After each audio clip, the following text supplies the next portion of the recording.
Hello everyone, I welcome you at the platform of mandarin academy.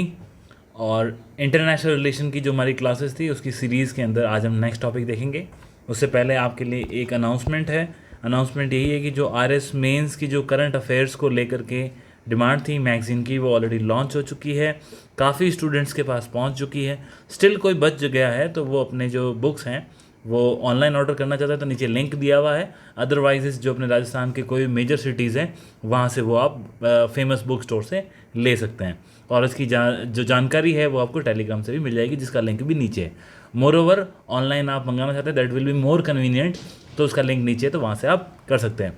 One more information about the magazine की, इसका जो हमने आपसे promise किया था कि यूट्यूब की क्लासेस जो हम लेके आएंगे, सो फ्रॉम टुमारो ऑनवर्ड्स की क्लासेस भी रेगुलर आपकी स्टार्ट हो जाएगी, सो दैट कि एग्ज़ाम टाइम से वेल बिफोर हम इसको कंप्लीट कर लें और रिवीजन हो जाए। तो मेरा आपसे यही है कि कल या परसों तक जिन लोगों के पास नहीं ली है, जो एक्टिव यूज़र्स हैं, वो इसको ज़रूर परचेज़ कर लें ताकि इसकी क्लासेस के टाइम आपको रिवीजन करने में हेल्प होगी। अब आगे बढ़ते हैं अपने आईआर की तरफ।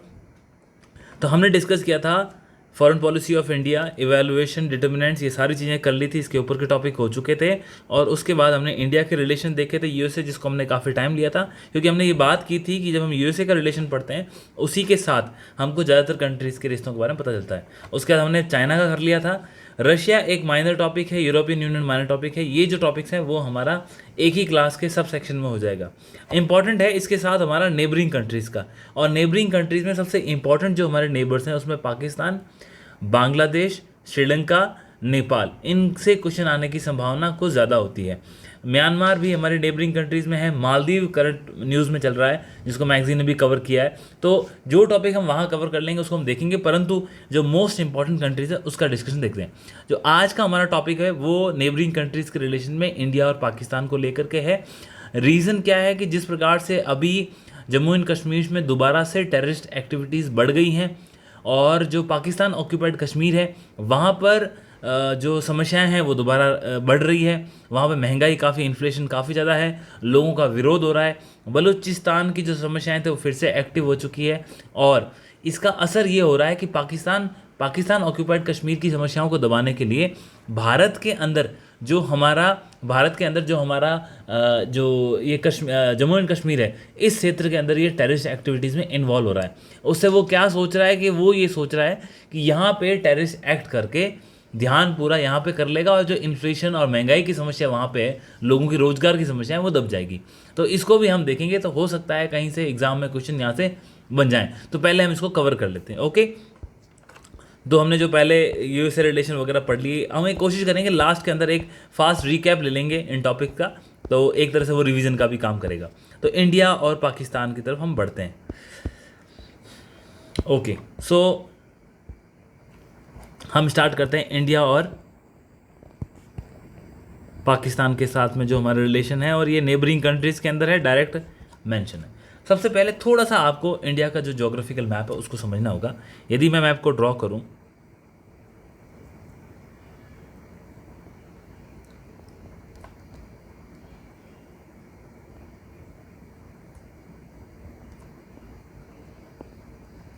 ये तो एक मोटा मोटी आपको ये मैप, एक परफेक्ट मैप तो नहीं है परंतु आप इसको एक रफ आइडिया, मैं ये जो मैप बनाया है वो केवल और केवल को जो हमारा जम्मू एंड कश्मीर का पोर्शन है उसी का बना है। अब इस मैप में देखिए, सबसे पहले आपको समझना होगा, इसके अंदर हम इसका बैकग्राउंड भी देख रहे हैं और चीज़ों को हम यहाँ कवर भी कर रहे हैं, और जो हम यहाँ कवर रहे हैं वो हम दोबारा से डिस्कस नहीं करेंगे, तो प्लीज़ इसको फॉलो करना।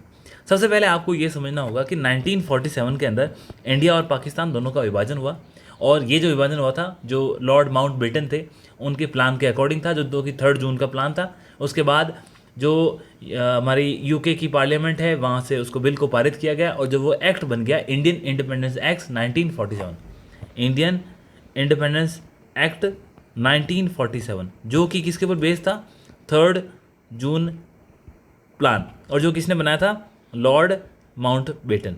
ठीक है, तो इनके प्लान के बेस पे ये वहाँ से पारित हो गया, और इसके आधार पे 2 राष्ट्रों का निर्माण तय था। प्रिंसली स्टेट्स को लेकर अलग विचार थे, और इन 2 राष्ट्रों में जो पाकिस्तान का निर्माण हुआ, जो विभाजन हुआ, वो इस कंट्री का जो निर्माण था वो एक रिलीजन या धर्म के आधार पे था, और इस्लाम को इन्होंने मार करके ये बना। अब 1947 में आज़ाद हो गए, और ये एक सेपरेट इशू है। आज़ाद होने के बाद, हम आईआर पढ़ रहे तो हमें उसके बाद का थोड़ा सा बैकग्राउंड समझना पड़ेगा। यही चीज़ें आज भी हमें डिस्टर्ब कर रही है। अब 1947 में जब ये आज़ाद हुआ, आज़ाद होने के बाद 47-48 के अंदर ही जो ये जम्मू एंड कश्मीर है, पूरा मैप आप यहाँ तक जम्मू एंड कश्मीर है, और यहाँ पर उस टाइम प्रिंसली स्टेट थे, वहाँ के राजा हरी सिंह जी थे।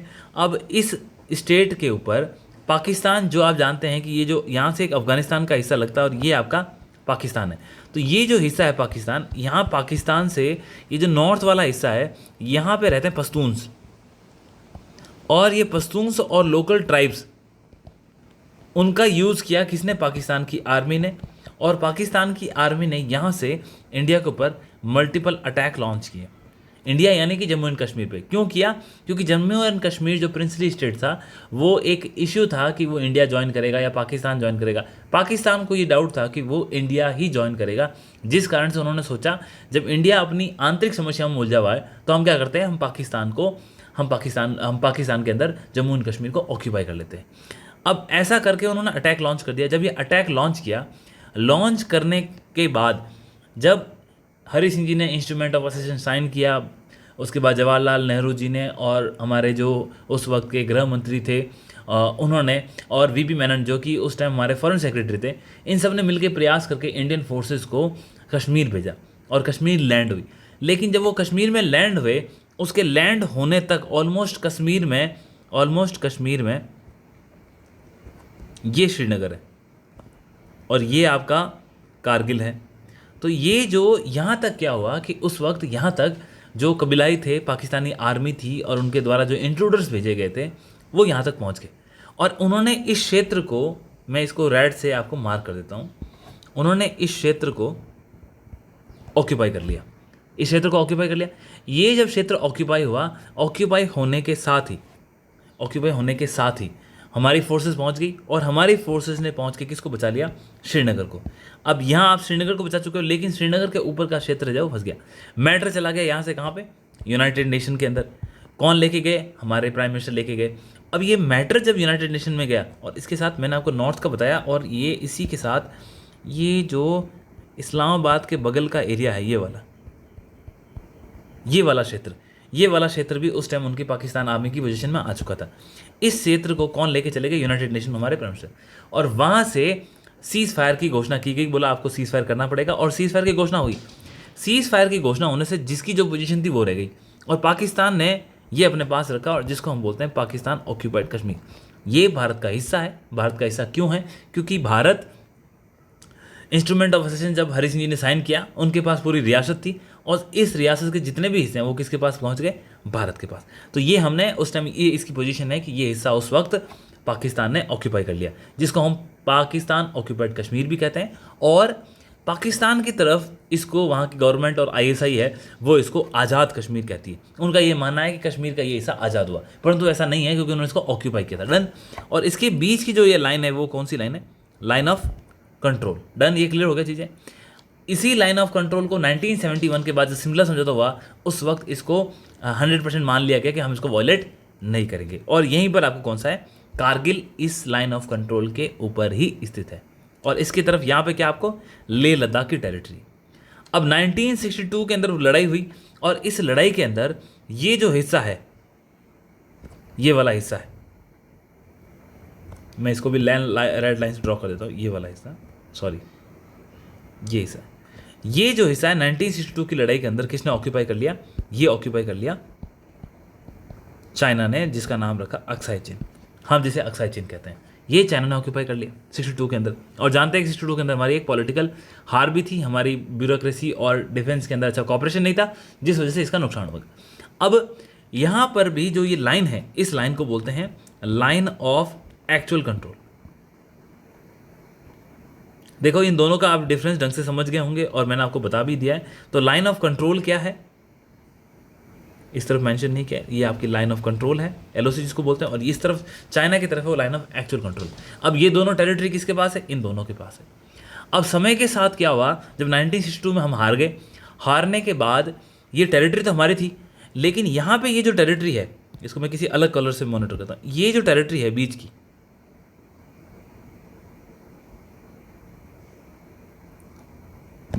ये जो टेरिटरी है वो पाकिस्तान ने क्या किया, इस टेरिटरी को 1963 के अंदर किसको दे दिया, चाइना को दे दिया, कुछ औने पौने दामों पे उसको बेच दिया, ठीक है, क्योंकि पाकिस्तान के ये काम की थी नहीं।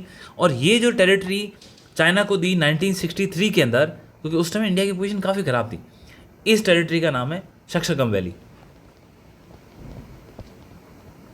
आपको क्लियर हो गया? तो ये शक्सगम वैली 1963 में किसके पास चली गई, ये चली गई चाइना के पास। तो देखिए इधर वाला जो पीओके है, पाकिस्तान ऑक्यूपाइड कश्मीर, ये 1947-48 के अंदर किसके पास चला गया, पाकिस्तान के पास। अक्साई चीन का जो एरिया है, अक्साई चीन का जो क्षेत्र है, ये चाइना के पास चला गया, 1962 में उन्होंने ऑक्यूपाई कर लिया। बाकी जो हमारे पास आज फिजिकली प्रेजेंस है वो इतना क्षेत्र है, और हम क्लेम करते हैं ये पूरा क्षेत्र हमारा जम्मू एंड कश्मीर का है। और इवन हमारी जो जम्मू एंड कश्मीर की लेजिस्लेटिव असेंबली है उसके अंदर भी हमने इस एरिया के लिए, ये जो एरिया देख रहे हो, इस एरिया के लिए हमने हमारे जो member of parliament, member of MLAs और एमपीज की सीट है वो छोड़ रखी है। आई होप क्लियर है? डन। ये हो गया सिचुएशन 1962 तक। 65 के अंदर पाकिस्तान ने सोचा कि चाइना से हम वैसे ही हार चुके हैं, तो शायद पाकिस्तान, भारत की हालत ख़राब है, और उसने 1965 में दोबारा अटैक करने का प्रयास किया, लेकिन वो हार गया। और 1971 के अंदर इंडिया ने, हमने बांग्लादेश का इशू किल करने के लिए अटैक करवाया था, और वो भी हालांकि पाकिस्तान ने एक दिन पहले अटैक कर दिया, और ये वाला वॉर भी हो गया ख़त्म। जम्मू एंड कश्मीर की सिचुएशन आप समझ गए। और सबसे बड़ा विवाद भारत और पाकिस्तान के अंदर कश्मीर इशू है। कौन सा इशू है? कश्मीर इशू। और ये इसका एक जड़ जो मैंने आपको इस मैप में समझाने का प्रयास किया, इसका अगर आप स्क्रीनशॉट लेना चाहते हैं ले लें, बाकी जो मैंने समझाने का प्रयास किया वही है। मैप परफेक्ट नहीं बना है, बट दिस इज़ द मोटा मोटी जो नक्शा है वो सही है। इसी कारगिल को, इसी लेह को, इसी लद्दाख को जो आज आपकी रोड कनेक्ट करती है, जिसको पहले हम क्या बोलते थे, नेशनल हाईवे 1 और 1A, और आज इसको बोलते हैं नेशनल हाईवे 44। आप समझ गए? ये भी एग्जाम के हिसाब से थोड़ा सा ध्यान रखें। और यही नेशनल हाईवे 1 दिल्ली से होते हुए आपके कहाँ जाता है, कन्याकुमारी तक पहुंचता है। नॉर्थ से साउथ को कनेक्ट करने का सबसे अच्छा जो रास्ता है, हाईवे, यही है। और यही हमारी जो जम्मू एंड कश्मीर की लाइफ लाइन भी है। तो ये हो गया एक भाग। ये सिचुएशंस के साथ ये था बैकग्राउंड। ये बैकग्राउंड किसका था? इंडिया और पाकिस्तान के रिलेशन का, और जम्मू एंड कश्मीर को लेकर के। अब इसके बाद ये देखिए आप, ये एक कश्मीर का बैकग्राउंड बताया, जो कि सबसे बड़ी बोन ऑफ कंटेंशन किसके बीच में? इंडिया के बीच। अब यदि इंडिया पाकिस्तान के रिश्तों को समझने के लिए सबसे पहले ये इशू समझना जरूरी था। अब हम इसके रिश्तों को कैसे डिफाइन करेंगे? तो हम जानते हैं कि हमें रिश्ते कब से कब तक देखने हैं, 1947 से लेकर के 2024 तक। और यदि इसको हम बांटें, सबसे पहले हम क्या करते हैं, आप ये देखो कि 1947 से लेकर के 1970 तक, जब तक कि बांग्लादेश का लिबरेशन का वॉर नहीं हुआ था, उस वक्त भारत और पाकिस्तान के बीच में काफ़ी अच्छी बातें भी हुई, बजाय एक युद्ध को छोड़ के जो कि 1965 का था। क्योंकि 1947-48 का जो युद्ध था तो पाकिस्तान के साथ, परंतु आपको ये भी समझना चाहिए कि उस टाइम हम इंडिपेंडेंस हुए थे, तो चीज़ों को हम उसको क्लैरिफाई नहीं कर सकते। लेकिन इस वक्त एक ही प्रॉब्लम थी, वो था 1965 वॉर। अदरवाइज ये जो फेज़ थी, पहली फेज़, अब हम जैसे हम हर बार किसी कंट्री के साथ रिश्तों को फेज़ में डिवाइड करते हैं, तो हम यहाँ भी यही कर रहे हैं। तो ये इसकी कौन सी हो गई? फेज़ 1। टाइम का होगा 1947 से लेकर 1970 तक। इसके अंदर ये कैसी फेज़ थी? तो आप ये मान सकते हैं कि ये आइडियलिज्म की फेज़ थी। अब आप कहोगे सर पाकिस्तान के साथ कैसे आइडियलिज्म, मतलब कि कैसे अच्छी बातें? तो आपको ये समझना होगा, इस वक्त इसी फेज़ के अंदर 47 से लेके, आप जानते हैं कि जब आज़ाद हुआ था तो हमने पाकिस्तान को पैसे भी दिए थे, हमने पाकिस्तान को एड भी दी थी, हमने पाकिस्तान की कंट्री को रिकॉग्नाइज भी किया था, हमने पाकिस्तान से जो लोग लेक थे उनको सिटीजनशिप भी दी थी, क्योंकि जो भारत से गए थे उनको भी हमने नागरिकता दी। इसके अलावा आप ये सोचो कि हालांकि 1965 में लड़ाई हुई, लेकिन इस लड़ाई के होने के बाद भी जितने प्रिजनर ऑफ वॉर थे वो सारे के सारे हमने उनको वापस लौटा दिए। और सबसे बड़ी चीज़ जो इंडस वाटर ट्रीटी थी वो भी इसी टर्म में साइन हुई थी। तो ये जो कुछ चीज़ें मैंने आपको बताई है, ये चीज़ें ये दिखाती है कि 1947 से लेकर के 1970 तक जो हमारे रिश्ते थे वो आइडियलिज्म के थे, और इन रिश्तों में उस समय मजबूती थी। 1965 लड़ाई के बारे में एग्जाम में पूछा नहीं जाएगा, आपको जानकारी होनी चाहिए, तो मैंने आपको वॉर ऑलरेडी बता दी है, और फिर उसकी हम एक समरी बना देंगे। नेक्स्ट, ये फेज़ खत्म होने के बाद हम चलते हैं नेक्स्ट फेज़ में। तो फेज़ 1 हो गया 1947 से लेके 1970 तक, और इसको आइडियलिज्म की फेज़ कहा। क्यों कहा? रीज़न ये है कि सबसे बड़ी बात, आप इंडस वाटर ट्रीटी को लिखो, उसके बाद citizenship, Pakistan as a country को रिकॉग्नाइज करना बहुत बड़ी बात थी। तो ये चीज़ें हुई। अब आप जानते हैं 1970 तक कोई न्यूक्लियर टेस्ट भी नहीं हुआ था। अब क्या होता है कि जैसे ही 1971 का वॉर होता है तो उसके बाद से हम चलाते हैं फेज़ 2, क्योंकि रिश्ते ख़राब होने ही थे। तो इस फेज़ 2 में 1971 से लेकर के इसको आप इस फेज़ को लेके चलिए 1971 से लेकर के हमारे जो 1991 में इकोनॉमिक रिफॉर्म हुए उस समय तक। अब इस फेज़ में क्या हुआ, इस फेज़ के अंदर हमने एक तो ऑफेंसिव और डिफेंसिव दोनों प्रकार की पॉलिसी अपनाई थी। अब ऑफेंसिव डिफेंसिव से क्या कहना चाहता हूँ, देखो 1971 में अंदर जो बांग्लादेश वॉर हुआ था उसकी तैयारी किसने की थी? इंडिया ने अच्छे से तैयारी की थी, तभी तो हम जीते। और इस तैयारी के कारण क्या था कि हमने जो हमारा डिफेंस का प्लान था वो हम अटैक करेंगे इस हिसाब से तैयार किया था। डन। और इसके साथ ही हमारी पॉलिसी ये भी थी कि जो हमारा वेस्टर्न थिएटर है, यानी कि यदि आप इंडिया का मैप देखें तो इंडिया के मैप में ये हिमालय हो गया, ये पश्चिमी सेक्टर हो गया और ये पूर्वी सेक्टर हो गया। तो हमारी यहाँ तो पॉलिसी थी कि हम इस एरिया को क्या करेंगे, डिफेंड, और इस एरिया को क्या करेंगे, हम यहाँ से अटैक करेंगे तो क्या करेंगे, ऑफेंस, और पाकिस्तान को हराएंगे। तो यही पॉलिसी थी 1971 में, ऑफेंसिव डिफेंसिव पॉलिसी, जो कि 1971 से लेके आगे चढ़ी। अब 74 में क्या हुआ, इंडिया ने न्यूक्लियर टेस्ट किया। अब न्यूक्लियर टेस्ट करने से सबसे पहले गंभीर समस्या किसको आती है? पड़ोसी को। और हमारा पड़ोसी कौन है? पाकिस्तान।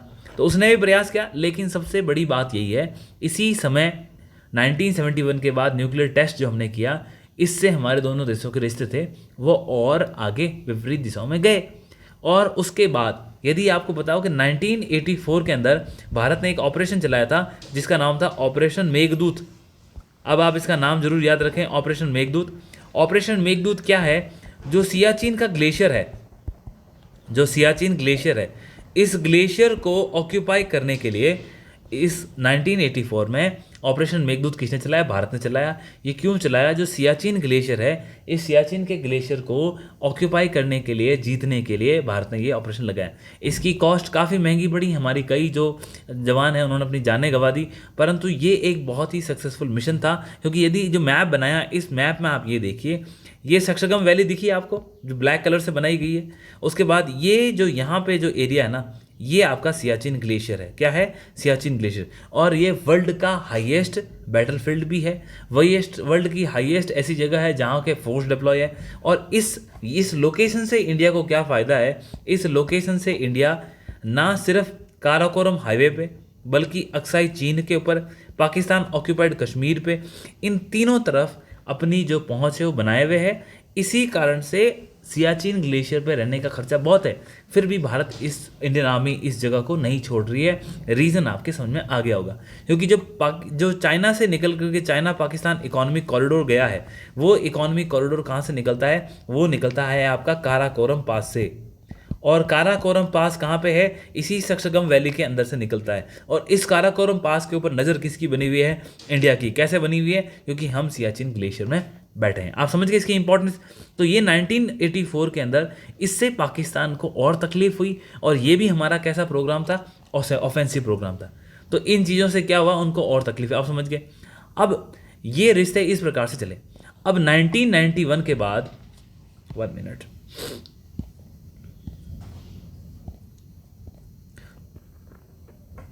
1991 के बाद हम फेज़ 3 चलाते हैं। ये चला आपका 1991 से लेके साल 2001 तक। अब ये क्या है? इस फेज़ के अंदर हमने क्या किया? पाकिस्तान को आइसोलेट किया, विश्व से अलग थलग करने का प्रयास किया। क्यों? 1991 के अंदर हमने एलपीजी रिफॉर्म्स किए। एलपीजी रिफॉर्म्स किए तो हमारे रिश्ते किस तरह सुधरे? जो पश्चिमी राष्ट्र हैं उनसे हमारे रिश्ते अच्छे बने। जब रिश्ते अच्छे बनेंगे तो हमने उनसे कुछ रियायतें लेने का प्रयास किया। और इसी दौर के अंदर आपने देखा कि 1999 के अंदर, एक तो 1998 के अंदर हमने दोबारा से न्यूक्लियर टेस्ट किया, और न्यूक्लियर टेस्ट करने के बाद पाकिस्तान कैसे बौखलाया था आपको पता ही है। और 1999 के अंदर आपका कौन सा युद्ध हुआ था? वो आपका ये हमारा जो कारगिल का युद्ध था, जिसके अंदर पाकिस्तान ने हाइट्स थी उनको ऑक्यूपाई कर ली थी। और वो कौन सी हाइट्स ऑक्यूपाई की थी? पाकिस्तान का प्लान ये था कि ये जो कारगिल, तोलोलिंग, K2 और ये जो नेशनल हाईवे 1A जा रहा है, इसके जो बड़े बड़े पीक्स हैं, इन पीक के अंदर उन्होंने अपनी पोस्टें बना ली। और उनका प्लान था कि इसको कट कर देंगे, और कट करने के बाद जम्मू से ऊपर का जो क्षेत्र है वो पाकिस्तान ऑक्यूपाई कर लेगा। हालांकि उनका प्लान फेल हो गया, परंतु प्लान ये था, तो प्लान बहुत बड़ा था उनका, लेकिन उस प्लान में सक्सेस नहीं हुई क्योंकि इंडिया ने उसका बहुत अच्छा जवाब दिया। तो 1999 में कारगिल का युद्ध हुआ जिससे रिश्ते खराब होने ही थे।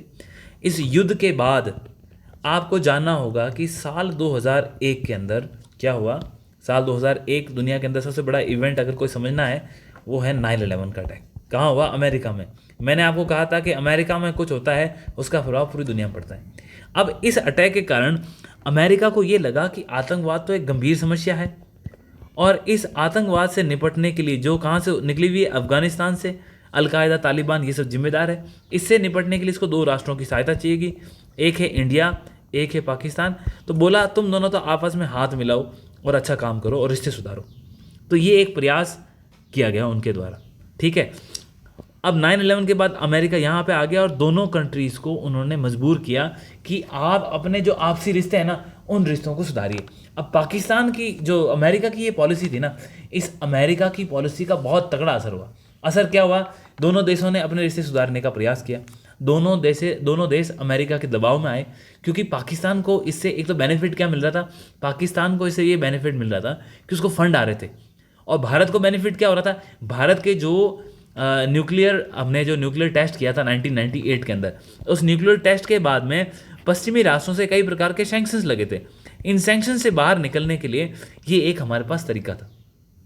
आपकी जानकारी के लिए बता दूं, यदि आपको पता है कि 2001 के अंदर प्राइम मिनिस्टर कौन थे? 2001 के अंदर हमारे प्राइम मिनिस्टर थे अटल बिहारी वाजपेयी। एक फ़ोटो अगर इंडिया पाकिस्तान रिलेशन की अगर आप सर्च करोगे तो आपको मिलेगी, जिसके अंदर एक तो आपको कैसा मिलता है, लाहौर बस यात्रा, जिसके अंदर हमारे प्राइम मिनिस्टर अटल बिहारी वाजपेयी खुद और उनके साथ हमारे फॉरेन मिनिस्टर जसवंत सिंह, ये सारे के सारे कहाँ गए थे? ये पाकिस्तान गए थे, लाहौर तक यात्रा की थी अमृतसर से। तो एक लाहौर बस यात्रा हुई थी। उसके बाद पाकिस्तान के उस वक्त के जो प्राइम मिनिस्टर थे, प्रेसिडेंट थे जनरल मुशर्रफ भारत आए और भारत के अंदर आगरा के अंदर एक समिट हुआ था जिसे आगरा समिट कहा गया। और कहते हैं कि इसमें काफ़ी तगड़ा प्रयास किया गया था कि भारत और पाकिस्तान अपने कश्मीर मसले को हल करें। इसमें प्रयास किया गया, लेकिन क्या हुआ कि जैसे ही ये 2001 के अंदर मीटिंगें हुई, इसके बाद ही हमारी जो पार्लियामेंट है, संसद है, उस संसद के ऊपर साल 2001 में दिसंबर महीने में अटैक कर दिया गया। और जब पार्लियामेंट पे अटैक हुआ तो ऐसा नहीं कि केवल एकमात्र अटैक था, कई सीरीज ऑफ अटैक चल रहे थे पिछले 2-3 सालों में। कारगिल के बाद से ये अटैक काफ़ी ज़्यादा बढ़ गए थे क्योंकि पाकिस्तान वैसे ही बौखलाया हुआ था, हम उसको हरा चुके थे। लेकिन जो ये पार्लियामेंट के ऊपर अटैक हुआ, इससे जो हमारे रिश्ते थे, आगरा समिट थी, वो फेल होने लगी। इसके बाद भी अमेरिका ने बहुत प्रेशर बनाने की कोशिश करी, लेकिन क्या होता है जब आपका इंटरनल पॉलिटिक्स अगर कोई चीज़ डिमांड करता है, क्योंकि आपने जो लोकतंत्र का मंदिर है हमारे, उसके ऊपर अटैक किया, तो भारत के लोगों की जो भावनाएं थी, जो राजनीतिक लोगों की इच्छाएं थी, उससे ऊपर अमेरिका का प्रेशर काम नहीं कर सकता था। इस कारण से इसके जवाब में ही साल 2001 के अंदर ही ऑपरेशन पराक्रम चला गया। आप इसको जरूर याद रखें, एग्जाम में पूछा जा सकता है। इस ऑपरेशन पराक्रम में भारत की जो फोर्सेस थी, उन फोर्सेस का डिप्लॉयमेंट कहाँ किया गया? जो हमारी वेस्टर्न सेक्टर है, इस वेस्टर्न सेक्टर पर पाकिस्तान की तरफ हमारी फोर्सेस को डिप्लॉय कर दिया गया। अमेरिका और यूनाइटेड नेशन का बहुत प्रेशर आया, पाकिस्तान को काफ़ी टेंशन हो गई, वो यूनाइटेड नेशन पहुंचा, तब जाकर के 1 साल बाद ये हालात सुधरे और साल 2002 के अंत में जाकर के ऑपरेशन पराक्रम को बंद किया गया। आप समझ गए? इस प्रकार की चीज़ें हमारे रिश्तों में हुई है। तो ये जो फेज़ हमने जिसके बारे में चर्चा करी, ये जो फेज़ हम जिसकी चर्चा कर रहे हैं, ये फेज़ कौन सी है? ये जो फेज़ है हमारी आइसोलेशन के बाद की फेज़ है। आप समझ गए? हमने कहाँ कौन सी फेज़ देख ली? 1 सेकेंड देखो, हमने फेज़ 1 देखी पाकिस्तान के साथ, वो हमारी आइडियलिज्म की फेज़ थी 1947 से लेकर 1970 तक, जिसके अंदर 1965 का वॉर हुआ। मुख्य मुद्दे क्या है जिसके आधार पर हमने कहा कि आइडियलिज्म की फेज़ थी, उसके बारे में हमने बात कर लिया। उसके बाद फेज़ 2 1971 से लेकर 1991 तक, इसके अंदर ऑफेंसिव डिफेंसिव पॉलिसी की हमने बात करी। इसमें हमने देखा कि किस प्रकार भारत ने ऑपरेशन मेघदूत और जो बांग्लादेश का लिबरेशन वॉर था उसमें बढ़ चढ़ के हिस्सा लिया और हमने न्यूक्लियर टेस्ट भी किया। फेज़ 3 में हमने देखा 1991 से लेकर के 2001 तक हम पाकिस्तान को आइसोलेट कर रहे थे। अब जो मैंने ये चर्चाएं की है 2001 के बाद में, इसको आप ये बोलोगे कि ये तो एक तरह से आइसोलेशन का पार्ट है और एक्टिव डिसएग्रीमेंट था। इस फेज़ के बाद 2001 के बाद जैसे ही ऑपरेशन पराक्रम बंद हुआ, ऑपरेशन पराक्रम के बंद होने के बाद ही हमारी कौन सी फेज़ हो गई? Dialogue phase. और ये डायलॉग फेज क्यों हुई? अमेरिका ऑपरेशन पराक्रम के बाद इंडिया के ऊपर फिर से हावी होने लगा और उसने कहा कि यदि आप इन आपसी मुद्दों में फंसे रहोगे तो विश्व के मुद्दे कैसे सॉल्व होंगे। वो अमेरिकन पॉलिसी है।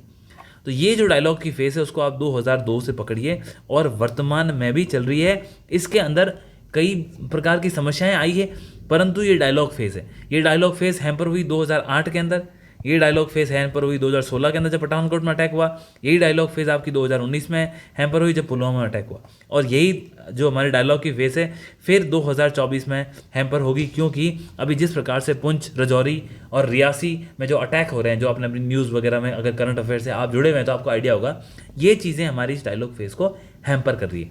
परंतु ये फेज़ कौन सी है? Dialogue phase. तो हमने पाकिस्तान के संबंध में जितनी फेज़ की चर्चा की वो फेज़ आप समझ गए होंगे। तो 1991 से 2001 की 3 फेज़ और ये चौथी फेज़ जो कि चल रही है। अब सबका अलग अलग तरीका होता है डिवाइड करने का, मैंने अपने इस तरीके से किया है। इंपॉर्टेंट क्या है, आप किस प्रकार रिश्तों को समझे और चरण को समझे। अब डायलॉग फेज़ की बात करना बहुत ज़रूरी है। पहली बात तो आप कह रहे हो डायलॉग क्यों? डायलॉग का रीज़न क्या है? रीज़न एक, तो डायलॉग फेज़ के अंदर कुछ चीज़ों को हमको देखना होगा। सबसे पहले यहाँ देखिए, हमने कुछ चर्चाएं की थी, मैंने आपको बताया ये अमेरिका के इंटरवेंशन चीज़ें हुई, अटल बिहारी वाजपेयी जी ने किया, आगरा की सबमिट हुई, तो ये सारे किसके पार्ट है? ये डायलॉग फेज़ के ही पार्ट हैं। कुछ इंपॉर्टेंट चीज़ें ऊपर कवर कर ली। अब इस डायलॉग के साथ आपको ये समझना होगा कि इस चरण में हो क्या रहा है। सबसे पहली बात आपको ये समझना होगा कि यहाँ पे हमने यूएसए के साथ कौन सी चर्चाएं बात करनी शुरू की थी? यूएसए के साथ हम न्यूक्लियर डील की बात कर रहे थे, यानी कि आप जानते हैं कि हमें सिविल यूज़ के लिए न्यूक्लियर की ज़रूरत थी, और हमने बताया था कुछ एक्सपोर्ट कंट्रोल रिजीम बनाए गए थे वेस्टर्न कंट्रीज़ और यूएसए के द्वारा, जैसे MTSR ग्रुप था, ऑस्ट्रेलियन ग्रुप था, वेसेनार ग्रुप था। तो ये जो ग्रुप थे, NSG ग्रुप था, ये ग्रुप इसीलिए बनाए गए थे कि भारत जैसे देशों को क्या नहीं मिले, यूरेनियम ना मिले, ऐसी टेक्नोलॉजी ना मिले जिससे वो की ड्यूल यूज़ हो और डेवलपमेंट कर सके। तो अब यूएसए से जब हम निगोशिएशन कर रहे थे वो समय भी कौन सा था? 2002 से लेके 2006 तक, और 2005 तो एक लैंडमार्क ईयर था जब भारत और अमेरिका के रिश्तों के अंदर ऑल टाइम हाई अच्छी बातें देखी गई, क्योंकि उस वक्त हमने सिविल न्यूक्लियर डील साइन की थी। किसके साथ में? अमेरिका के साथ। डन। इसी फेज़ में अमेरिका ने भारत पर प्रेशर बनाया कि आपको पाकिस्तान के साथ बात करनी चाहिए, आतंकवाद जैसी जो चीज़ें हैं उनको बातचीत से हल करना चाहिए, कश्मीर मुद्दे का भी हल करना चाहिए। तो सबसे पहले आपने आगरा सबमिट देखी। आगरा सबमिट किसका नतीजा था? लाहौर बस यात्रा का। इन चीज़ों से बातचीत चल रही थी, लेकिन अंदर ही अंदर पाकिस्तान की तरफ से कहीं ना कहीं भारत के लिए पॉजिटिव सेंस नहीं आ रहा था। रिजल्ट आपको साल 2008 में देखने को मिला जब मुंबई में टेरर अटैक हुए। आप जानते हैं बड़े फेमस थे, करीब करीब 350 लोगों की इसमें डेथ हुई थी। तो ये जो टेरर अटैक थे, इस टेरर अटैक ने हमारी जो बातचीत के दौर को एक तरह से डिरेल कर दिया, और उसके बाद से भारत ने अपने डिप्लोमेटिक रिलेशन है वो कम करने का प्रयास किया। धीरे धीरे आप जानते हैं कि सुधार की दोबारा गुंजाइश जैसे ही उठने लगी, तो आप जानते हैं कि 2016 के अंदर फिर हमने जो हमारा जो पठानकोट एयरफोर्स का स्टेशन है, पठानकोट एयरफोर्स का स्टेशन है, इसके बेस के ऊपर अटैक किया गया, और उन टेररिस्ट के लिंक्स किससे मिले? पाकिस्तान से, ISI से और पाकिस्तान की आर्मी से।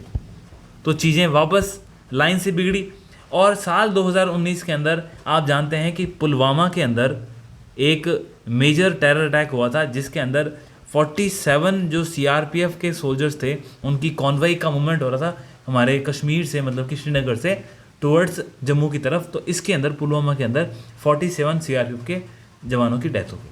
अब साल 2024 के अंदर जो पुंछ राजौरी का जो ये हमारा क्षेत्र है, जो हमने अगर नक्शा देखा था उस मैप के अंदर पुंछ राजौरी का क्षेत्र वापस देखते हैं, तो ये पुंछ राजौरी का क्षेत्र यहाँ पे जम्मू के नज़दीक का एरिया है, थोड़ा सा नॉर्थ ऑफ जम्मू, यहाँ वाले इस क्षेत्र के अंदर, अखनूर के आसपास के क्षेत्र के अंदर ये चीज़ें दोबारा से घटित हो रही हैं। और इसी साल आपने देखा कि जो वैष्णो देवी श्राइन बोर्ड है, और वहाँ पर जो एक शिव कोडी करके एक पुराना, काफ़ी पुराना टेम्पल है, उसके बीच में यात्री यात्रा कर रहे थे, उनके ऊपर अटैक हुआ, तो 10 लोगों की वहाँ भी डेथ हुई थी। तो ये एक और जो रियासी करके डिस्ट्रिक्ट है उसमें ये अटैक देखने को मिला। ये भी जम्मू सिटी के नज़दीक ही है। तो ये जो एक नया फ्रंट इन्होंने खोला है तो चीज़ें काफ़ी क्रिटिकल हो गई है और ये एक तरह से रिनोड है। अब मैंने आपको ये मेजर अटैक्स बताए। क्यों बताए? मुंबई टेरर अटैक के बाद आपने देखा कि भारत ने किस प्रकार एक्शंस लिए, काफ़ी स्ट्रिक्टली। 2016 में जब पुलवामा अटैक हुआ तब इसके बाद इसी समय उरी के अंदर भी अटैक हुआ था और इसी साल, और उरी का जब हमने रिस्पॉन्स दिया तो हमने उरी के अटैक के खिलाफ सर्जिकल स्ट्राइक, क्लियर। और इसके बाद 2019 के अंदर पुलवामा में जब अटैक किया गया, इसके बाद हमने बालाकोट के अंदर एयर स्ट्राइक की थी। आपको देख के ऐसा लग रहा हो कितनी पुरानी बातें हैं, लेकिन डिस्कशन करते तो ऐसा लगता है नया, क्योंकि ये जो फेज चल रही है ना, फेज ऐसी ही होती है रिलेशंस के अंदर। अब 2024 के बाद देखो, अभी काफ़ी हाई लेवल की मीटिंग होती है। नेशनल सिक्योरिटी एडवाइज़र हमारे होम मिनिस्टर अमित शाह, नई गवर्नमेंट बनने के बाद प्राइम मिनिस्टर ने खुद 3 से 4 बार की मीटिंग ली है, डिफेंस मिनिस्टर ने मीटिंग ली है, और जो हमारे चीफ ऑफ आर्मी स्टाफ अभी नए बने हैं मिस्टर द्विवेदी, जो बाद में जनरल द्विवेदी बनेंगे, तो जनरल द्विवेदी हैं वो भी आर्मी की नदन कमांड के आर्मी कमांडर रहे हैं, जो कि मतलब कि जम्मू एंड कश्मीर को देखती है। तो चीज़ें यहाँ पे एक साथ एक सिंक में चल रही है, आपको इन चीज़ों को समझना होगा। अब इन अटैक को दिखाने का मतलब ये नहीं कि सिर्फ इतने ही अटैक हुए। मैं आपको एक चेन ऑफ इवेंट्स बताता हूँ, जितनी मेरी मेमोरी है उसके हिसाब से, आप उससे समझेंगे कि भारत किस प्रकार से समस्याओं को देखता है। 1999 के अंदर आप जानते हैं कारगिल का वॉर हुआ, और कारगिल के वॉर के अंदर कौन हारा? पाकिस्तान बुरी तरह हारा, उसकी बड़ी इंसल्ट हुई, इंटरनेशनल लेवल पर अटैक हुई। इसी साल, अगले साल दिसंबर 2000 के अंदर ही उन्होंने भारत के लाल किले पर अटैक करने का प्रयास किया गया था। 7 से 8 लोगों की डेथ हुई थी। ये एक टेररिस्ट अटैक था, पाकिस्तान स्पॉन्सर्ड था। और अगले साल अक्टूबर 2001 के अंदर आपको ध्यान हो तो जो श्रीनगर है, उसकी श्रीनगर की जो हमारी असेंबली है जम्मू एंड कश्मीर की, उसकी असेंबली के बाहर एक कार ब्लास्ट हुआ था जिसके अंदर काफ़ी डेथ हुई थी। और इसी अक्टूबर के बाद ही दिसंबर 2001 के अंदर आप जानते हैं कि इंडियन पार्लियामेंट के ऊपर अटैक हुआ था। 2001 के बाद 2002 में ही जो हमारा दिल्ली के अंदर अक्षरधाम टेम्पल है, वहां पे एक मेजर टेररिस्ट अटैक हुआ था। 2002 के बाद जब बातचीत चलने लगी, इन अटैक्स में कमी देखने को मिली, क्योंकि उस वक्त अमेरिका का प्रेशर बना, तो ये कुछ घटनाएं कम हुई। लेकिन साल 2008 के बाद से फिर इसमें बड़ी बड़ी घटनाएं देखने को मिली। और 8 के बाद 2015-16 से तो जैसे ही नरेंद्र मोदी गवर्नमेंट आई, उसके बाद इसमें एक नया रुझान देखा गया। 2016 के अंदर उन्होंने पठानकोट में अटैक किया, फिर उन्होंने उरी में अटैक किया था। 2017 के अंदर नगरोटा के अंदर अटैक हुए थे। 2018-19 के अंदर ही आप जानते हैं पुलवामा वाले अटैक हुए। तो ये जो चैन है ना अटैक्स की, वो कंटिन्यू और चल रही है। तो आप इतनी आसानी से भारत और पाकिस्तान के रिश्ते सुधर जाएं बातचीत से, वो आपको समझना होगा। अब इसके एवज में भारत क्या कर रहा है वो भी जानने का प्रयास कीजिए। हो क्या रहा है? आप जानते हैं कि आज तक आज़ाद पाकिस्तान के इतिहास में 1947 से लेके 2024 तक पाकिस्तान का कोई भी प्राइम मिनिस्टर अपने 5 साल के कार्यकाल को पूरा नहीं कर पाया। आप समझ रहे हैं? इतनी डिस्टेबलाइज कंट्री है कि 5 साल के जो कार्यकाल होता है, कोई भी प्राइम मिनिस्टर आज तक कंप्लीट नहीं कर पाया।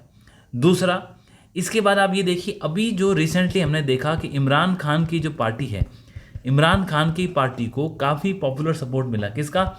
आम लोगों का, क्योंकि उसने थोड़ी आर्मी के खिलाफ, वहाँ की पाकिस्तान की आर्मी के खिलाफ आवाज़ उठाई। तो वहाँ की संसद के अंदर इसके खिलाफ नो कॉन्फिडेंस मोशन ला करके इनको हटा दिया गया। नो कॉन्फिडेंस मोशन, एनसीएम लिख देता हूँ मैं आपके सामने, हटा दिया गया। उसके बाद इसको जेल डाल दिया गया। जेल डालने के बाद भी इसको सपोर्ट मिला तो पाकिस्तान की आर्मी ने, जिसके अभी जनरल आसिफ मुनीर हैं, उन्होंने इंटरफेयर करके जो नवाज शरीफ की पार्टी को मैंडेट दिलाई, छोटी छोटी पार्टियों को मिलाकर, उनकी वहाँ पे सरकार बना दी और इमरान खान को साइडलाइन की। तो देखो, जो लोगों का अनरेस्ट होता है ना, वो कहीं ना कहीं 4 साल 5 साल में आपको देखने को मिलेगा। तो आने वाले निकट भविष्य में भी पाकिस्तान की जो पॉलिटी है वो स्टेबल नहीं रहेगी। दूसरा, इकोनॉमी की बात करते हैं। आप जानते हैं कि उसके चाइना के साथ रिश्ते काफ़ी अच्छे हैं, और जिस प्रकार से एक दौर में हिंदी चीनी भाई भाई चलता था, वैसे आज पाकिस्तान में पाकिस्तानी चीनी भाई भाई की बात चलती है। और आप जानते हैं कि चाइना का जो कर्ज है वो हाईएस्ट है। और इस कर्ज के कारण पाकिस्तान ने इंटरनेशनल मॉनेटरी फंड और वर्ल्ड बैंक से पैसे मांगे, बोला बेल आउट पैकेज दो, ये आईएमएफ से मांगा, लेकिन आईएमएफ ने उसके लिए मना कर दिया था। काफ़ी हार्ड निगोशिएशन होने के बाद कुछ पैसे की बातचीत चली। तो पाकिस्तान की इकॉनमी कंडीशन बहुत ख़राब है, वहाँ पे इन्फ्लेशन काफ़ी ज़्यादा है। और रिसेंटली आप जानते हैं कि 2 साल पहले वहाँ फ्लड्स आई थी, और उन फ्लड्स के कारण पाकिस्तान के हालात और भी ज़्यादा ख़राब हो गए थे, क्योंकि पैदावार नहीं हुई तो महंगाई ने डबल मार मारी। अब जो उसका पड़ोसी है भारत, एक तरफ अफगानिस्तान है, वहाँ पे ऑलरेडी तालिबान का वापस रूल आ चुका है। तो अब जो कहते हैं ना, जिस सांप को आप पालते हो वो आखिर आपको ही डसता है। तालिबान को जिस प्रकार से अमेरिका पाकिस्तान ने सपोर्ट किया, आज पाकिस्तान को वो सांप डस रहा है। तो वहाँ से वो वैसे ही परेशान है।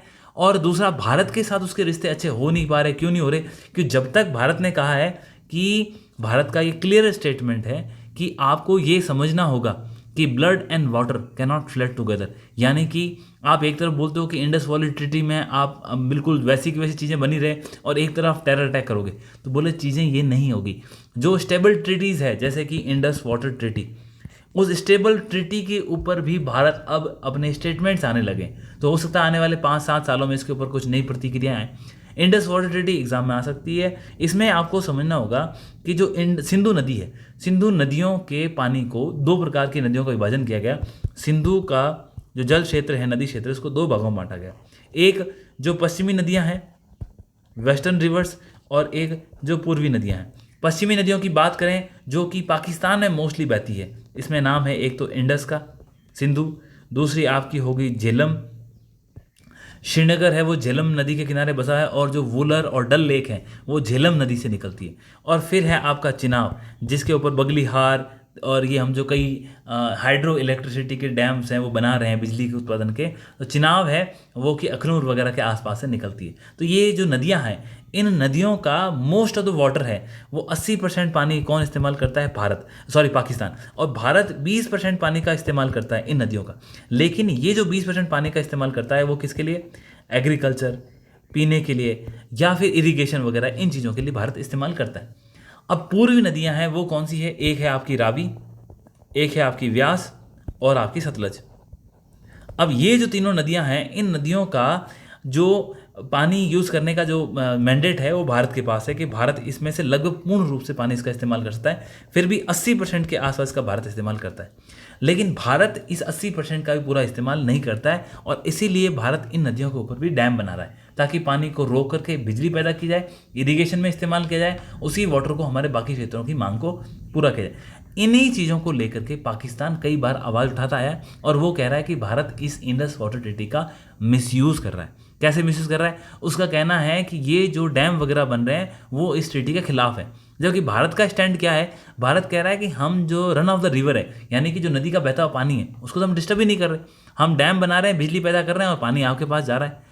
तो इन चीज़ों से वो क्या चाहता है कि भारत का जो डेवलपमेंट है वो डेवलपमेंट सुलह हो जाए। क्योंकि होगा क्या, वो इंडस वाटर ट्रीटी के खिलाफ, इस ट्रीटी की जो शर्तें हैं उसके खिलाफ किसी आर्बिट्रेटर के पास केस लेके जाएगा कि भारत ऐसा ऐसा कर रहा है। इससे होगा क्या, भारत जो प्रोजेक्ट चला रहा है उस प्रोजेक्ट की रफ्तार क्या हो जाएगी? कम। जब किसी प्रोजेक्ट की रफ्तार कम होती है तो जो उसकी कॉस्ट होती है, वो खर्चा होता है, वो बढ़ जाता है। इन चीज़ों से भारत को नुकसान हो रहा है, और भारत ने कहा है कि यदि आप इसी प्रकार से परेशान करोगे तो हम इंडस वाटर ट्रीटी को कंप्लीटली दोबारा से रिन्यू करेंगे और इसकी चर्चा की जाएगी। समझ गए आप? और ये जो टेरर अटैक्स चल रहे हैं, इस टेरर अटैक के कारण भारत और पाकिस्तान के जो रिश्ते हैं, उन रिश्तों में सुधार की जो गुंजाइश है वो कम हो गई। अब ये तो हो गया हमारे जो इसकी हिस्ट्री थी, वो हमने देख लिया कि इस प्रकार कैसी हमारी हिस्ट्री थी। कुछ फॉरेन पॉलिसी के डॉक्ट्राइन रहे हैं, वो हम ऑलरेडी देख चुके थे। कहाँ देखे थे हमने? गुजरात डॉक्ट्राइन की बात की थी, इंदिरा गांधी के टाइम हमने देखी थी कि रियलिस्टिक पॉलिसी थी, वो हम पहले की क्लास में ऑलरेडी हम डिस्कस कर चुके। अब क्या देखेंगे? आज की सिचुएशन देखो। आज की सिचुएशन मैंने आपको बता दी, पॉलिटिकल सिचुएशन कैसी है पाकिस्तान के अंदर, पाकिस्तान की इकोनॉमिकल सिचुएशन कैसी है, उसके बाद वहाँ की सिक्योरिटी सिचुएशन कैसी है, ये सारी हम चर्चाएं कर चुके हैं। और पाकिस्तान इन सभी चीज़ों में काफ़ी मुश्किल समस्याओं से गुजर रहा है। तो पॉलिटिकल सिचुएशन, उसकी आंतरिक व्यवस्था खराब है, इकोनॉमिक महंगाई वगैरह उसको चोट कर रही है, कर्जा बहुत है, सिक्योरिटी अफगानिस्तान से की तरफ से उसको थ्रेट मिल रहे हैं। डन। अब इसके अलावा आजकल पाकिस्तान में एक और सोशल अनरेस्ट भी चल रहा है, जैसा कि अभी देखने को मिला था। कहाँ पे? पाकिस्तान ऑक्यूपाइड कश्मीर के अंदर, बलूचिस्तान में, सिंध प्रोविंस में। तो यहाँ पर आप देखो कि लोग अब डिमांड कर रहे हैं, क्योंकि वो देख रहे हैं कि भारत में किस प्रकार का डेवलपमेंट हो रहा है, हमारे यहाँ कैसे हो रहा है। इसके अलावा पाकिस्तान के अंदर चाइना के खिलाफ लोगों में एक अविश्वास पैदा हुआ है और वो चाइना के खिलाफ विरोध कर रहे हैं। उनका ये मानना है कि चाइना हमारे ही देश में आकर के हमारे लोगों का रोजगार छीन रहा है। तो ये भी अंदर एक सोशल अनरेस्ट पैदा हो रही है, जिससे पाकिस्तान को आने वाले समय में खतरा है। दूसरा, आप जानते हैं कि जो रीजन है, इस रीजन के अंदर पाकिस्तान की इमेज काफ़ी ख़राब हो चुकी है। कैसे मालूम चलेगा? हमारी एक संस्था है South Asian Association of Regional Cooperation, SAARC. इस सार्क के अंदर आप जानते हैं कि भारत के साथ और भी कई राष्ट्र हैं। कितने राष्ट्र हैं टोटल? तो आप जानते हैं कि सार्क के अंदर कितने देश हैं? 8 देश हैं। इसको आप जरूर ध्यान में रखें, सार्क और बिस्टेक एग्जाम में आता है। सार्क के अंदर देश कौन से? अगर आप इंडिया का नक्शा देखें, यहाँ पे कौन सा है? अफगानिस्तान, तो एक मेंबर ये हो गया। दूसरा, यहाँ कौन है आपका? पाकिस्तान। ये कौन है आपका? इंडिया। ये तीसरा मेंबर। मैं सीक्वेंस में इसलिए बना रहा हूँ ताकि आपको पता चले। उसके बाद चौथा आपका कौन हो गया? नेपाल। पांचवा कौन हो गया आपका? भूटान। छठा कौन सा हो गया आपका? बांग्लादेश। सातवां कौन सा हो गया आपका? श्रीलंका। ठीक है। इसके अलावा मालदीव, जो कि एक इंपॉर्टेंट देश है, वो किसका पार्ट है? सार्क का। और पाकिस्तान और मालदीव, इन दोनों के अनसपोर्ट के कारण कौन सा सार्क का जो संगठन है उसका प्रारूप बिगड़ गया। ये काफ़ी अच्छी संस्था थी, परंतु धीरे धीरे भारत और पाकिस्तान के रिश्ते खराब हुए और पाकिस्तान का सपोर्ट मालदीव करने लगा। इसीलिए ये जो संस्था है, ये संस्था एक तरह से आज के टाइम में अनइफेक्टिव है। अब सवाल आपसे ये पूछा जा सकता है कि किस प्रकार सार्क को रिवाइव किया जा सकता है, सार्क अनइफेक्टिव क्यों है? तो आपको चीज़ें इस प्रकार से बतानी, और इसके रीज़न क्या है। जो हमने फॉरेन पॉलिसी पढ़ी, पाकिस्तान के साथ रिश्ते पढ़े, उसमें हमने देखे किस प्रकार से जो हमारा पाकिस्तान के साथ डायलॉग फेज़ है वो फेल हो रहा है। इस डायलॉग फेज़ के फेल होने के कारण ही, क्योंकि दो मुख्य देश हैं, भारत भी एक मुख्य देश है सार्क का और पाकिस्तान, जिस कारण से ये चीज़ें हमें सार्क के रिलेशंस में देखने को मिल रहा है। इसमें टेररिज्म का इशू है, इसमें रिफ्यूजी के क्राइसिस है, इसी कारण से नहीं। अब इसको कैसे रिवाइव कर सकते हो? रिवाइव करने के लिए सबसे पहली बात, भारत और पाकिस्तान के रिश्ते अच्छे होने चाहिए। दूसरा, अब हो क्या रहा है कि जो इंडिया की नेबरहुड पॉलिसी है उसमें भारत को भी अपना एक इंटरेस्ट दिखाना चाहिए, लेकिन हो क्या रहा है, पाकिस्तान ने चाइना पाकिस्तान इकोनॉमिक कॉरिडोर के लिए अपना जगह दे दिया, जिसमें कि काराकोरम हाईवे से होते हुए चाइना पाकिस्तान के ग्वादर पोर्ट तक चाइना का सी पैक कॉरिडोर निकल रहा है, जो कि बेल्ट एंड रोड इनिशिएटिव का पार्ट है। अब भारत की जो बाउंड्री है, लैंड बाउंड्री है, उसके अंदर से गुजरता है, पाकिस्तान ऑक्यूपाइड कश्मीर से गुजरता है। तो इसलिए अब वो बंद करेगा नहीं, तो भारत समर्थन करेगा नहीं। इसीलिए ये जो कुछ इनिशिएटिव चले हैं ना, बेल्ट एंड रोड इनिशिएटिव, इनने इन संस्थाओं को एक तरह से दोबारा रिवाइव होने में काफ़ी मुश्किलें, प्रॉब्लम क्रिएट किए। आखिर रास्ता क्या है? रास्ता है डायलॉग, और डायलॉग के लिए क्या समस्याएं हैं? वो है टेररिज्म पाकिस्तान रोक नहीं रहा है, वर्तमान के अंदर नए अटैक देखने को मिले। तो ये चीज़ें हमें दिखाती है कि रिश्ते सुधरने आसान नहीं। अब ऐसे कौन से तरीके हैं जिससे हम ये मान लें कि इंडिया और पाकिस्तान के जो रिश्ते हैं वो सुधर सकते हैं? सबसे पहले आपको ये समझना होगा कि जो सॉफ्ट पावर डिप्लोमेसी होती है वो सबसे महत्वपूर्ण चीज़ है। अब क्या सॉफ्ट पावर डिप्लोमेसी हो सकती है? एक, आप जानते हैं भारत और पाकिस्तान के बीच में कौन सी डिप्लोमेसी अच्छी होती है? Cricket diplomacy. इसके अलावा आप जानते हैं कि इंडस वाटर ट्रीटी है, जो इतने सालों से बनी हुई है, कोई बदलाव नहीं आया और दोनों राष्ट्रों ने उसको रेस्पेक्ट किया है। देखो, इश्यूज तो आते हैं, तो इसका मतलब ये नहीं कि हालात ख़राब हो गए। तो ये जो इंडस वाटर ट्रीटी है, ये भी एक हमारी सॉफ्ट पावर डिप्लोमेसी का पार्ट है। दूसरा, आप जानते हैं कि कल्चरल डिप्लोमेसी, यानी कि पाकिस्तान की तरफ से सिंगर्स आते हैं, पोएट आते हैं, उर्दू का बड़ा ही एक अच्छा चलन चलता है भारत के अंदर। उसके बाद जो म्यूज़िक है, उस म्यूज़िक के अंदर पाकिस्तान के संगीतकारों का और उनके आर्टिस्ट का काफ़ी पीपल टू पीपल कॉन्टैक्ट है। तो ये भी डिप्लोमेसी काम करती है। अब इसके बाद जो नए चरण आप लिख सकते हो अगर रिश्ते सुधारने हैं, तो उसके अंदर आपको मेंशन करना होगा, एक तो इकोनॉमिक डिप्लोमेसी, क्योंकि आप जानते हैं भारत और पाकिस्तान का जो ट्रेड है वो बिल्कुल नगण्य के समान है। इस प्रकार के ट्रेड से तो कभी रिश्ते सुधर नहीं सकते। तो हमें आपस में बायलैटरल ट्रेड को बढ़ाना होगा, जो इंपोर्ट टैरिफ्स हैं, जो ड्यूटीज लगती है, उसको कम करना होगा। और जैसे आप जानते हैं कि करतारपुर कॉरिडोर था, अभी करतारपुर कॉरिडोर जानते हैं कि जो गुरु नानक जी थे, उनका जो स्थान था करतारपुर में, जो पाकिस्तान के अंदर आता है ज्योग्राफिकली, उसके बीच में एक कॉरिडोर बनाया गया है कि भारत से आप डायरेक्टली करतारपुर तक एक सेफ कॉरिडोर है, आप जाएं दर्शन करके आएँ वापस। तो ये जो कॉरिडोर हैं, इन कॉरिडोर को आपने मतलब रियलिटी में, केवल ऐसा नहीं कि एक दिखावे के लिए, इस करतारपुर जैसे कॉरिडोर को रियलिटी में आपको हाई लेवल पर प्रमोट करना है, लोगों में ट्रस्ट बनाना है, जिससे क्या हो सकता है हमारे रिश्ते और सुधर सकते हैं। ये जो कुछ सुधार करने के तरीके हैं। दूसरा, बातचीत सबसे बढ़िया तरीका है। ये जो चीज़ें हैं, इन चीज़ों से ही भारत पाकिस्तान के जो रिश्ते हैं वो सुधर सकते हैं। दूसरा, आप जानते हैं कि इसके अलावा चर्चा क्या बची? चर्चा ये बची आर्टिकल 370 के बारे में हम ऑलरेडी अलग क्लास में डिस्कस किया था हमने। आर्टिकल 370 को जब से हटाया तब से पाकिस्तान उसका विरोध करता है, लेकिन भारत ने इंटरनेशनल सपोर्ट भी लिया और कई राष्ट्रों ने माना कि इनका आंतरिक मुद्दा था। इस प्रकार के मुद्दों को भी पाकिस्तान को अब ड्रॉप करना चाहिए। पाकिस्तान आर्टिकल 370 को दोबारा रिवोक करने की मांग करता है, जो कि प्रैक्टिकली पॉसिबल नहीं है। उसी प्रकार कश्मीर का जो मुद्दा है, तो कश्मीर जैसे मुद्दे तो क्या है, लॉन्ग टर्म इश्यूज़ हैं। पाकिस्तान की जो आंतरिक पॉलिटी है वो अलाउ भी नहीं करती कश्मीर जैसे मुद्दों को हल होने के लिए, इसलिए उनको दूसरी जगह का एम करना चाहिए जिससे रिश्ते सुधरें। सो इंडिया पाकिस्तान रिलेशन के अंदर जो हमारे कंटूर्स थे, जो टॉपिक्स थे, वो हमने कवर कर लिए। ये एक पड़ोसी राष्ट्र है, बहुत इंपॉर्टेंट था। तो ये इसके साथ आज की क्लास को हम विराम देते हैं और इसके बाद हम नेबरिंग कंट्रीज़ के और रिलेशन में श्रीलंका को देखेंगे, बांग्लादेश को देखेंगे और नेपाल को देखेंगे। वो तीनों एक साथ देख लेंगे। मालदीव से कोई प्रश्न उठ सकता है क्योंकि जो चर्चाओं में था, वहाँ पे इलेक्शंस हुए और जिस प्रकार से वहाँ पे नए प्रेसिडेंट इलेक्ट हुए हैं, उन प्रेसिडेंट ने भारत के खिलाफ एक इंडिया आउट कैंपेन चलाया था, तो जिसके कारण क्या हुआ कि लोगों ने उनको वोट भी दिया है, परंतु चाइना पाकिस्तान वापस वहाँ पे एक्टिव हो रहा है। तो वो भी एक थोड़ा सा एंगल है जिसको हम देखेंगे, क्योंकि सवाल आ सकता है वहाँ से, और 10 नंबर में सवाल आ गया तो फिर ये नाइंसाफ़ी हो जाएगी। Okay, so we will end today's class, we will meet again tomorrow. Thank you so much.